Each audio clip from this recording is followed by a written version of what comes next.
Saat ini juga sudah bergabung bersama kami selain Romo Andreas ada juga Direktur Wahid Institute Mbak Yeni Wahid. Mbak Yeni, kami ingat betul ketika Mbak Yeni Wahid tahun lalu bertemu langsung dengan Paus Fransiskus.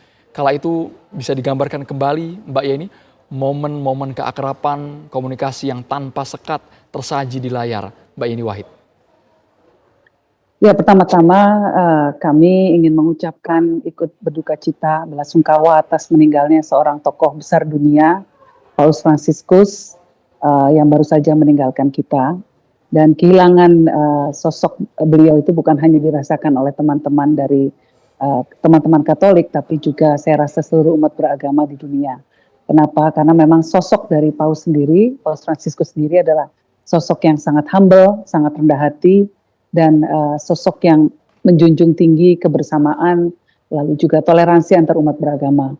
Beliau meninggalkan kesan yang sangat mendalam kepada kami semua, kepada kami umat Islam, apalagi ketika beliau bersama-sama dengan Syekh Al-Azhar menandatangani dokumen Human Fraternity atau persaudaraan antar kemanusiaan pada tahun 2019 di Abu Dhabi, yang di mana menghimbau seluruh umat manusia untuk saling bergandengan tangan, mencari titik temu, dan menolak konflik atas nama agama. Jadi sosok beliau memang adalah sosok yang sangat visioner, sosok yang sangat lembut hatinya. Ya, yang saya ingat sekali ketika beliau datang ke Jakarta beberapa waktu yang lalu, yang ditemui pertama kali adalah orang-orang gelandangan, pengungsi. Jadi bukan pejabat yang ditemui, tapi justru adalah orang-orang yang selama ini mungkin dipinggirkan. Itu yang menjadi tamu-tamu pertama dari Paus Fransiskus ketika datang ke Jakarta. Nah, ini jadi kesan yang sangat mendalam sekali yang beliau tinggalkan kepada kami semua umat Muslim di Indonesia. Ketika Mbak Yeni Wahid di Masjid Istiqlal, seingat kami sempat bertemu dengan Paus Fransiskus. Saat itu apakah sempat ada komunikasi Mbak Yeni? Ya, saya waktu itu mencoba berbicara dengan beliau.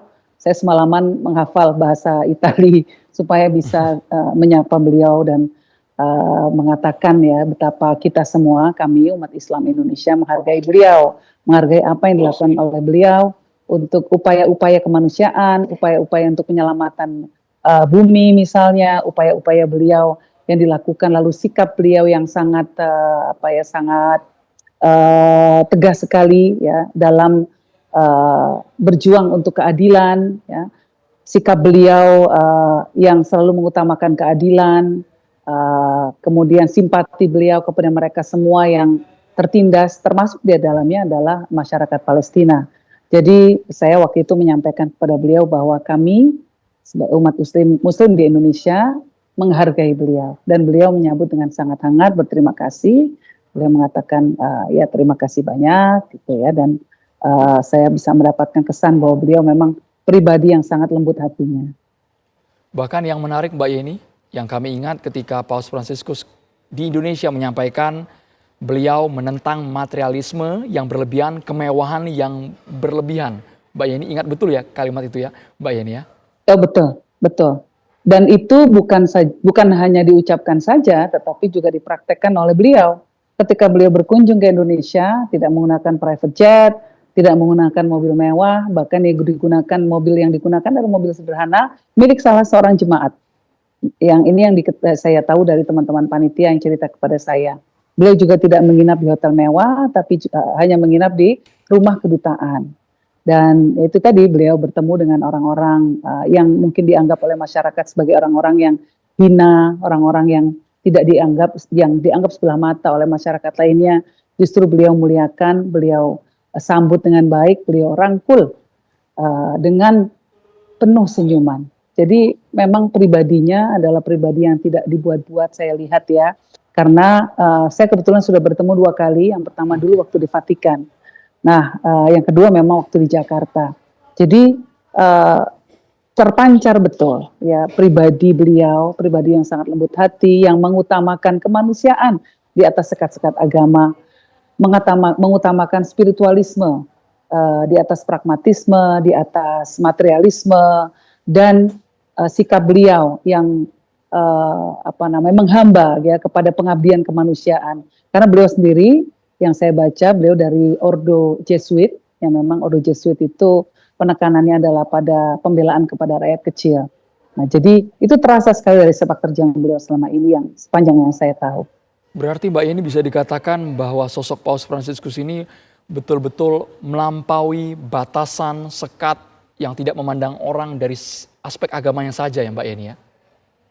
Oh ya, kalau kita lihat ya, tindakan beliau yang sangat menggemparkan awal-awal beliau menjadi paus adalah ketika beliau mencuci kaki para pengungsi Syria. Pengungsi dari Syria yang datang ke Eropa, yang notabene beragama Islam, ya, adalah Muslim, itu dicuci kakinya oleh paus. Itu kan tindakan yang sangat merendahkan diri sekali ya, yang menunjukkan simbol dari penghormatan beliau terhadap kemanusiaan. Bayangkan dulu pengungsi, mungkin oleh orang lain untuk rata-rata orang akan menganggap mereka hina, ya, mereka mungkin dianggap sebelah mata, disepelekan. Tetapi oleh paus disimbolkan, dicuci kakinya, ya, dimuliakan, dianggap sebagai manusia dan dikasihi karena mereka adalah orang-orang yang sedang menderita.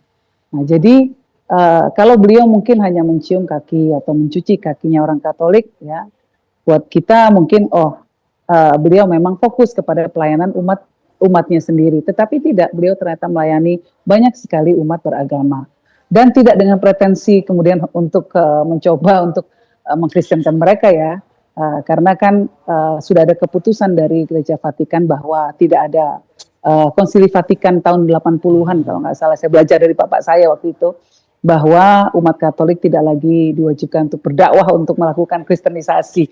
Nah, itu membuka banyak sekali ruang-ruang untuk bisa berhubungan dengan baik ya, tanpa ada pretensi harus melakukan melakukan upaya konversi agama. Nah, Paus mendalami itu. Jadi beliau betul-betul melayani masyarakat apapun agamanya. Oke. Bukan hanya sebatas kata, tapi sejalan dengan perbuatan, narasi yang diucapkan pasti dilakukan oleh Paus Fransiskus. Dari sudut pandang seorang Mbak Yeni yang dekat dengan berbagai kalangan ya Mbak ya, dengan politisi, dengan negarawan, dengan tokoh, dengan pemimpin dunia. Apa yang bisa ditauladani, yang bisa diambil oleh para tokoh dunia agar karakteristik seperti Paus ini bisa dijalankan oleh mereka, Mbak Yeni Wahid? Tadi ketika saya mendengar wafatnya Paus, satu hal yang langsung teringat dalam kepala saya adalah bahwa luar biasa sekali ya kematian Paus ini ditangisi oleh orang seluruh dunia. Ya, jadi legasi yang ditinggalkannya membuat beliau dirindukan oleh orang banyak. Berapa banyak tokoh-tokoh dunia yang bisa mengatakan itu dan bisa mendapatkan penghormatan semacam itu. Saya rasa ini legasi yang harus kita pelajari dari beliau, teladan beliau, bahwa ketika kita berkarya untuk kemanusiaan, kita mengabdi kepada sesama manusia, maka kita akan diingat dengan baik, diingat dengan kehangatan, dan jasa kita akan selalu abadi. Nah, apapun itu dalam tingkat lokal, nasional, ataupun internasional bahkan, ini harus jadi pegangan kita. Mari kita mengabdi kepada manusia, siapapun manusia itu, apapun latar belakang agamanya, ekonominya, bahkan pandangan politiknya, kita rangkul semuanya, karena mereka semua adalah makhluk-makhluk Tuhan. Oke, poin itu yang sangat menarik Mbak, karena kalau kita melihat di tanah air masih ada saja gesekan yang mengandung unsur agama, perbedaan pandangan, itu yang kadang membuat jarak semakin lebar. Sesaat lagi Mbak Yeni dan juga Romo Andreas masih bergabung bersama kami hanya di Breaking News TV One. Kita bahas.